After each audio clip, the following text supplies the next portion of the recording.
Bonjour, nous nous retrouvons aujourd'hui pour une nouvelle thématique sur ma chaîne d'information. Je vais vous parler de la thyroïde et surtout des traitements de la thyroïde et pourquoi est-ce que un certain nombre de personnes ont beaucoup de mal à les supporter. En l'occurrence, nous nous apercevons qu'il y a de plus en plus de personnes qui, avec l'âge, vont être déclarées en hypothyroïdie parce que elles vont aller voir leur médecin avec une grosse fatigue par exemple, et souvent chez la femme, parmi les analyses qui sont faites de base, on fait tester la TSH, qui est une hormone qui est synthétisée par l'hypophyse en réponse à des indicateurs, et en l'occurrence parmi ces indicateurs qui déclenchent une montée de TSH dans le corps, nous avons une thyroïde qui serait en hypofonctionnement, c'est-à-dire qui fonctionnerait moins bien. Cette TSH, quand elle monte, donc, on définit que au-dessus de 2, déjà en nutrithérapie, on pense que c'est un petit peu élevé. Les normes françaises sont plutôt autour de 4, mais à 2 déjà, c'est un petit peu élevé. Cette TSH va monter en quantité synthétisée par l'hypophyse, elle va aller jusqu'à la thyroïde pour stimuler le fonctionnement de la thyroïde. Et donc, au niveau des analyses, il est considéré en France qu'une TSH élevée prouve que la thyroïde fonctionne mal. Moi, je vais vous en parler un petit peu autrement, parce que je considère déjà que si on ne met pas de pétrole dans un moteur, il ne peut pas tourner. Même si le moteur fonctionne en fait très bien, qu'il n'a aucun problème, ni technique, ni de fonctionnement courant. Mais par contre, si vous n'y mettez pas de pétrole, ça ne tournera pas. Une thyroïde a besoin d'un certain nombre d'éléments pour pouvoir travailler. Elle est responsable de la synthèse de l'hormone T4, qui est une hormone thyroïdienne inactive. Cette hormone T4 ensuite doit être transformée en hormone T3, qui est une hormone active. Cette hormone active, on l'obtient à 25% en transformation par la thyroïde et à 75% en transformation par le foie. Ensuite, on peut aussi observer, les analyses sont rarement faites, mais quand on obtient des résultats en T3, il est bon aussi d'aller vérifier ce qu'on appelle la T3 reverse, qui est une hormone qui va être délétère, qui va causer des problèmes d'inflammation et qui va absolument pas avoir le fonctionnement que demande la T3.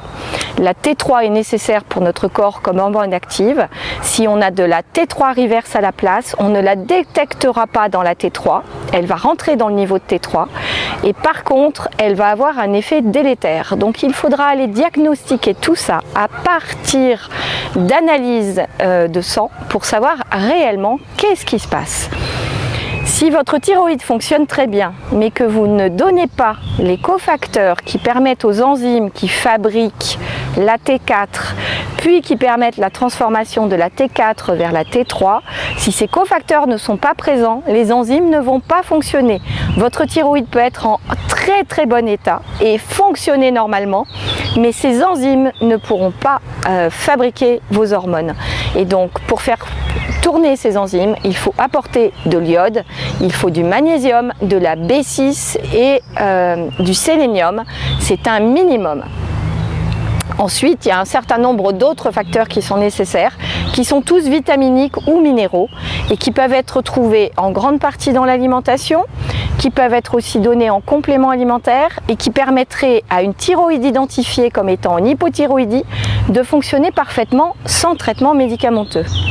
Maintenant, jusqu'à maintenant, on s'arrête à la TSH au niveau médical et on considère que puisque la TSH est trop élevée, on va donner du lévothyrox ou une autre molécule, un autre générique qui va compenser le fait que la thyroïde ne vous fabrique pas de T4. Or, la T4 n'a pas été mesurée, la T3 non plus. Et donc, en fait, ce qu'il faut vérifier, c'est vraiment toute la chaîne métabolique, pas uniquement le fait que la TSH est montée. Alors, la première chose qui fait que moi je pense qu'il ne faut pas s'arrêter au test de la TSH, c'est que la TSH est aussi influencée par votre niveau de stress. Donc si vous êtes très stressé, vous allez avoir une TSH très élevée. Ce qui en plus est un cercle vicieux puisque le stress va aller taper sur la thyroïde en premier dans votre corps. Le stress va aller taper sur votre thyroïde et la ralentir dans son fonctionnement. Donc forcément, soit votre thyroïde ralentit à cause du stress et le cerveau va s'en apercevoir et l'hypophyse va envoyer de la TSH avec un taux plus élevé pour relancer votre thyroïde, soit tout simplement vous êtes très stressé et ça va influencer directement l'hypophyse qui va vous fabriquer trop de TSH. Moi derrière, je dis qu'il faut aller voir si les hormones sont bien fabriquées pour pouvoir vérifier si la thyroïde a vraiment un problème de fonctionnement. Donc ensuite, quand vous dosez la T4 et vous dosez la T3 et vous dosez la T3 reverse, vous allez savoir si votre thyroïde fonctionne. Si vous n'avez pas assez de T3 et que vous avez trop de T3 reverse, ça peut vouloir dire que l'enzyme qui permet de fabriquer la T3 est inactive parce qu'elle manque de cofacteurs ou qu'elle a un problème chez vous, qu'elle n'est peut-être, elle a pu muter, elle peut avoir un problème et donc vous ne fabriquez que de la T3 reverse. La T3 reverse va vous donner un niveau inflammatoire plus important. Donc il faudra s'occuper à la fois du niveau inflammatoire et à la fois du fait que vous ne pouvez pas synthétiser de T3, peut-être de manière irréversible. C'est à diagnostiquer en fait avec un médecin endocrinologue. Ensuite, si on teste votre T4 et qu'elle est bonne et que vous n'avez pas assez de T3 derrière, ça veut dire que c'est l'enzyme qui permet la conversion qui va être en sous-activité et peut-être uniquement parce que ces cofacteurs ne sont pas apportés. Si vous manquez de magnésium, de B6, d'iode et de sélénium, votre thyroïde ne pourra pas faire son job. Donc, commencez déjà par apporter tout ça. Il faut savoir que l'iode est très difficilement absorbé. Même si vous l'apportez au niveau alimentaire, que vous mangez des huîtres par exemple en buvant le jus de l'huître, ça c'est très riche en iode. Mais de plus en plus de personnes ont du mal avec les huîtres, donc c'est une source qui n'est pas toujours possible. Vous pouvez aussi manger des algues. 15 mg par jour sont suffisants quand on a une bonne absorption de l'iode. Donc n'en mangez pas trop, ne vous dites pas je vais acheter du tartare d'algues et je vais me faire une grosse tartine tous les dimanches. Il vaut mieux vous faire une petite cracotte du pain des fleurs avec un petit peu de tartare d'algues au poivron par exemple, tous les soirs en apéritif à votre dîner pour pouvoir absorber votre quantité d'iode quotidienne. Si malgré tout vous ne remontez pas votre taux d'iode, c'est que là on est sur un problème de malabsorption intestinale et donc il faut aller aider votre intestin à récupérer sur l'intestin grêle, il faut aller le réparer et donc pour ça venez voir une nutrithérapeute intégrative qui s'occupe du microbiote et de la qualité et de la fonctionnalité de votre muqueuse pour aller voir pourquoi est-ce que vous n'arrivez pas à remonter vos taux d'iode. Alors pour l'iode, c'est sûr qu'au niveau sanguin, vous pouvez faire un test de l'iodurée des 24 heures. Vous aurez une bonne idée de la quantité d'iode que vous absorbez. Et donc, à partir de ça, vous êtes capable de savoir si vous avez votre iode. Ça demande une ordonnance médicale. C'est une iodurie sur 24 heures, donc c'est un petit peu compliqué. C'est pas juste une prise de sang. Si vous voulez faire plus simple, un test cutané de l'iode sur le bras avec une teinture mère pure, une teinture mère d'iode. Vous pouvez savoir, en fonction de la vitesse de disparition de la tache, si vous êtes en carence d'iode.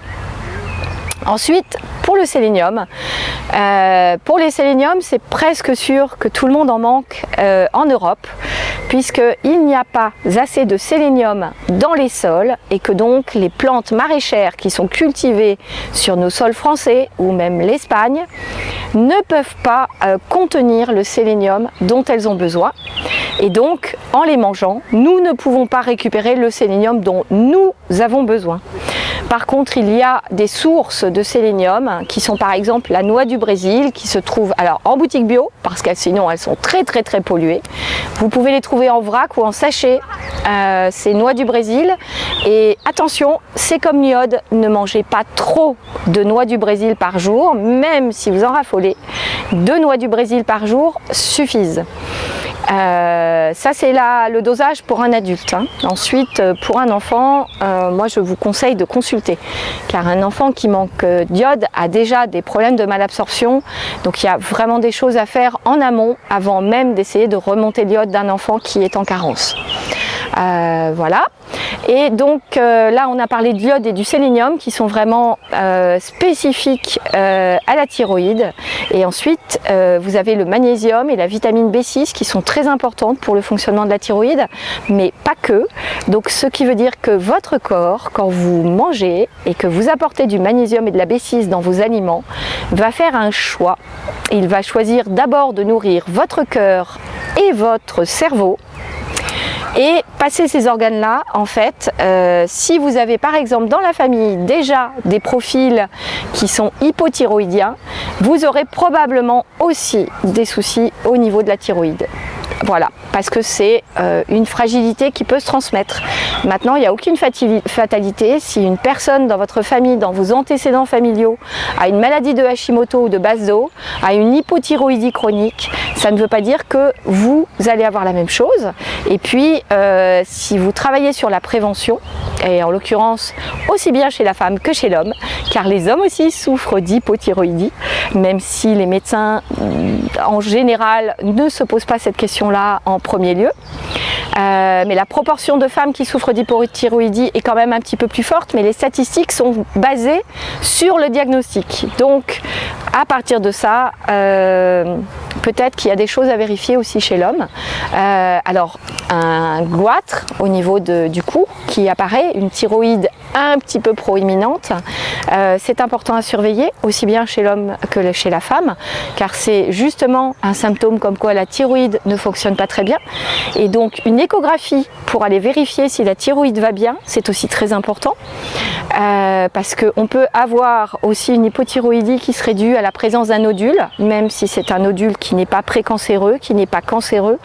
Un nodule peut amener à avoir un dysfonctionnement de la thyroïde, donc attention, ne pas stimuler une thyroïde en donnant des apports de manière très rapide sans avoir vérifié s'il y a un goitre, qu'il n'y a pas en plus un nodule à l'intérieur de la thyroïde.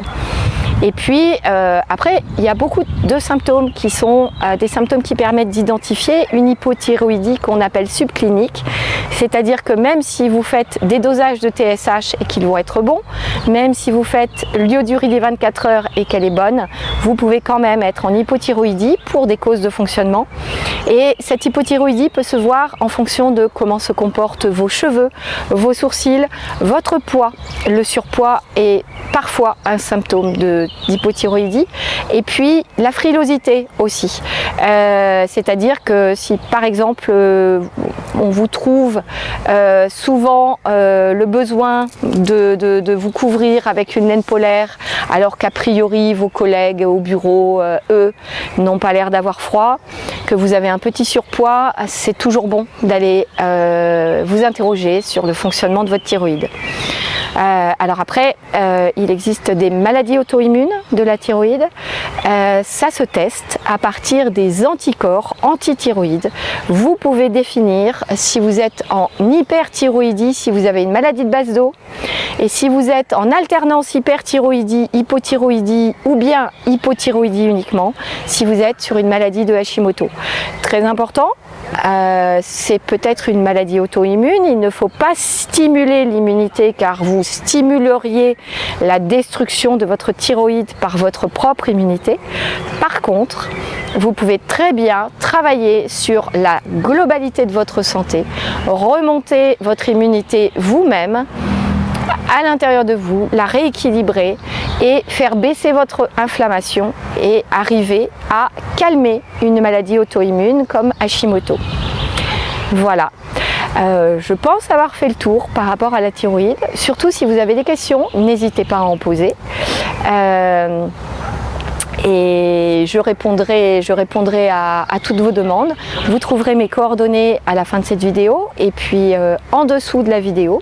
Et n'hésitez pas à liker, vous abonner à la chaîne et me faire signe si vous souhaitez voir traiter un sujet en particulier sur cette chaîne, bien sûr. Je vous souhaite une belle fin de journée et d'agréables moments sur cette fin de journée. À bientôt sur ma chaîne d'information.